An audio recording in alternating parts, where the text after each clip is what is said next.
Question number 9 में आते हैं। ये सवाल आपसे पूछा गया है, थोड़ा सा ध्यान से देखेंगे। कह रहा है कि एक समतल दर्पण पर 35 डिग्री के कोण पर एक प्रकाश की किरण आपतित हो। कह रहा है मान लीजिए समतल दर्पण है, समतल दर्पण में ये जो आपतित हो रही किरण कितना डिग्री पर हो रही है? 35 डिग्री पर हो रही है। थोड़ा सा ध्यान से देखेंगे। जो 35 डिग्री पर हो रही है, तो आपको फिगर में यही दर्शाया गया है कि बोल रहा है कि थीटा का मान क्या होगा। बात को ध्यान से समझिएगा।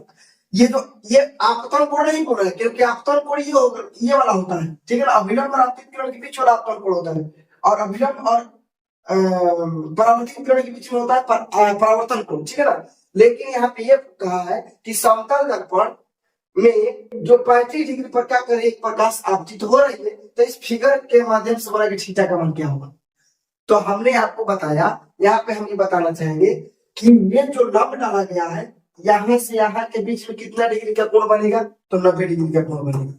तो जब 90 डिग्री का कोण बनेगा और 90 डिग्री में आपको 35 डिग्री दे दिया गया, तो बाकी कितना कोण बचेगा आपके बताइए। 90 में से 35 घटा लीजिए, 10 में से 5 और 8 में से 3 गया 5, यानी 55 डिग्री। ये आपको हो गया 55 डिग्री। देखिए एकदम शॉर्ट में बनेगा कैसे। जब 35 डिग्री ये वाला हो गया और यहाँ से यहाँ के बीच में 90 डिग्री है, तो 90 डिग्री में से 35 डिग्री हटाइएगा तो कितना डिग्री का कोण बचेगा? 55 डिग्री।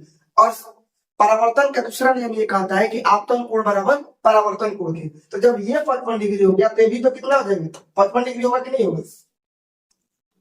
जब आपतन कोण 55 डिग्री का है, तो परावर्तन कोण कितना डिग्री का होगा? 55 डिग्री का होगा। और जब ये 55 डिग्री हो गया, तो फिर यही वाला रूल इधर काम करेगा। इधर भी तो 90 डिग्री का कोण बन रहा है, और जब ये 55 डिग्री का होगा, तो बचा कितना? 35 डिग्री। यानी आपका आंसर हो जाएगा थीटा बराबर कितना? 35 डिग्री आंसर। एकदम सिंपल से सवाल, ठीक है ना। तो आशा करते हैं कि आप लोग समझ गए होंगे एग्जाम में पूछा हुआ सवाल, ठीक है। ये आपका आंसर हो जाएगा ए बराबर कितना डिग्री? 35 डिग्री। आगे बढ़ते हैं।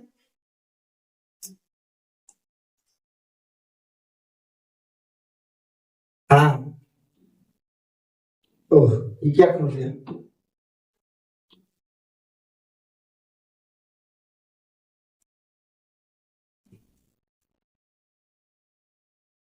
हाँ, क्वेश्चन नंबर 10। Question number 10। एक बात का आपको, ये भी समतल दर्पण का प्रॉपर्टी है। मान लेते हैं एक समतल दर्पण है, ठीक है। यहाँ पे एक समतल दर्पण है, हमने यहाँ पे एम लिया और यहाँ पे क्या लिया? ए लिया। हमने यहाँ पे एम लिया और क्या लिया? ए लिया। समतल दर्पण की प्रॉपर्टी कहता है कि अगर समतल दर्पण की ओर से हम 2 मीटर चाल से अगर सामने की ओर जाएंगे, तो जो हमारा प्रतिबिंब है दुगुना चाल से उधर से आता हुआ प्रतिबिंब दिखाई देगा। इससे हम प्रॉपर्टी में बोला गया कि भी चाल से अगर हम चलेंगे, तो समतल दर्पण में जो प्रतिबिंब वो भी तो चलता हुआ प्रतीत होगा, तो वह 2b चाल से चलता हुआ प्रतीत होता है। ये समतल दर्पण का प्रॉपर्टी है, जो कि हमने आपको पिछले वीडियो में पढ़ा चुके हैं, ठीक है। अब देखिए सवाल ये कहा है कि एक मनुष्य समतल दर्पण से 3 मीटर प्रति सेकंड से दौड़ रहा है, यानी v बराबर कितना दिया है? 3 मीटर प्रति सेकंड। v बराबर कितना दिया है? 3 मीटर प्रति सेकंड दिया है। मतलब ये कि ये कोई व्यक्ति है इधर की ओर भाग रहा है, कितना मीटर प्रति सेकंड से? 3 मीटर प्रति सेकंड से दर्पण की ओर जा रहा है। तो आपका प्रतिबिंब किधर होगा? ये रश्मि दूर जाएगा, ऐसा नहीं होगा, ये आपको इधर ही आएगा, क्योंकि बोला गया समतल दर्पण में जहां वस्तु रखेगा प्रतिबिंब उतना ही दूर पर बनेगा। तो जितने नजदीक जाएगा आपका प्रतिबिंब उतने ही पास रहेगा समतल दर्पण की ओर। तो ये जब 3 मीटर की चाल से जब चल रहा है बराबर, तो आपका जो प्रतिबिंब है 2b चाल से चलेगा, यानी 3 गुणा 2 यानी 6 मीटर प्रति सेकंड से चलता हुआ प्रतीत होगा। अगर ये 3 मीटर से चल रहा है, तो ये कितना मीटर प्रति सेकंड चलता हुआ प्रतीत होगा? 6 मीटर प्रति सेकंड से आपका प्रतिबिंब चलता हुआ प्रतीत होगा। ये समतल दर्पण का प्रॉपर्टी है, ठीक है ना। ये हमने पढ़ा दिया पिछले वीडियो में, आप देख सकते हैं। तो आपका आंसर हो जाएगा सी ऑप्शन, 6 मीटर प्रति सेकंड, ठीक है। अगला क्वेश्चन क्यों चलते हैं। देखिए सवाल वही थोड़ा सा ध्यान से देखेंगे। ये जो क्वेश्चन नंबर 11 का है, सवाल वही है, ठीक है ना। मान लेते हैं हमें अपने समतल दर्पण पहले बना लेते हैं, ताकि आपको समझ में आसानी से आ जाए।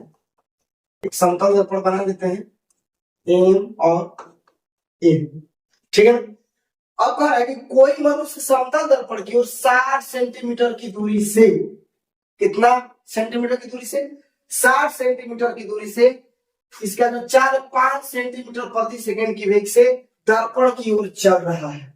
तो ये बोल रहा है कि 7 सेकंड बाद मनुष्य और उसके प्रतिबिंब के बीच की दूरी क्या होगी।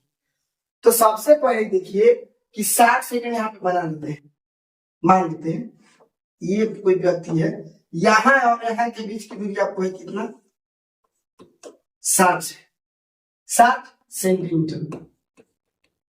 तो ध्यान रखेंगे जब 60 सेंटीमीटर यहाँ पे तो 60 सेंटीमीटर यहाँ पर भी होगा, कितना होगा, 60 सेंटीमीटर यहाँ पर भी। जब कोई व्यक्ति दर्पण के सामने 60 सेंटीमीटर की दूरी पर खड़ा रहेगा तो उसका प्रतिबिंब कितना दूरी पर खड़ा रहेगा, तो 60 सेंटीमीटर पर खड़ा रहेगा। यदि आगे आगे 1 मीटर तो भी आगे आगे 1 मीटर, ये समतल दर्पण का प्रॉपर्टी थी। लेकिन ये क्या कह रहा है, यहां से अब प्रश्न क्या कह रहा है, कह रहा है कि पार भी बराबर कितना है, 5 सेंटीमीटर प्रति सेकंड है, मतलब 1 सेकंड में वो 5 सेंटीमीटर जा रहा है। थोड़ा सा ध्यान से देखेंगे, 1 सेकंड में आपको 5 सेंटीमीटर प्रति सेकंड से वो चल रहा है। तो कितना चला है, 7 सेकंड चला है, कितना चला है, 7 सेकंड चला है। तो जब 1 सेकंड में यहाँ पे देखेंगे कि जब 1 सेकंड में आपको चल रहा है कितना, 5 सेंटीमीटर, तो 7 सेकंड में कितना चलेगा, 7×5 35 सेंटीमीटर, कितना चलेगा, 35 सेंटीमीटर।